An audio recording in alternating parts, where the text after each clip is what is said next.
ICFRE Institute of Forest Genetics and Tree Breeding Coimbatore এবং ত্রিপুরা বন দপ্তরের যৌথ উদ্যোগে প্রজ্ঞা ভবনে সেগুন বৃক্ষরোপণ ও ব্যবস্থাপনা বিষয়ক এক প্রশিক্ষণ কর্মশালার আয়োজন করা হয়। আজ কর্মশালায় উপস্থিত ছিলেন বনমন্ত্রী অনিমেষ দেববর্মা সহ বন দপ্তরের ঊর্ধ্বতন আধিকারিকরা।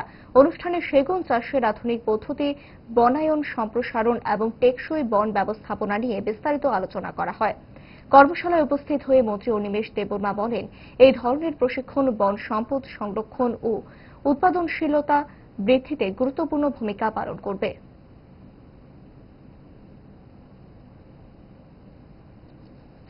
টিক উড প্ল্যান্টেশন, টিক মানে আমরা ত্রিপুরায় এদিকে সেগুন বলি।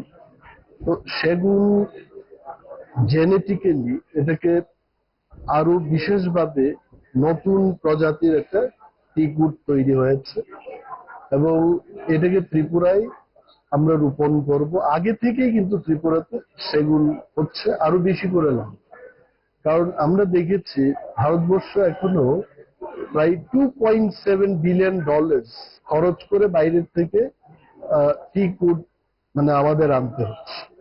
তো ত্রিপুরায় যেহেতু আবহাওয়া খুব ভালো সেগুন চাষের জন্য, এটা যদি আমরা করতে পারি আমাদের রাজ্যের ফরেস্ট রেভিনিউ অনেক বেড়ে যাবে এবং প্রাইভেট ল্যান্ডে যারা এটা রোপণ করবেন, এখানে আজকে যা শুনলাম এক্সপার্টদের থেকে, অন্তত 25 বছর পর প্রতি 1-2 হেক্টরে গিয়ে আজকের বাজার দরে প্রায় 2.5 কোটি টাকা একটা কৃষক সেখান থেকে পেতে পারে।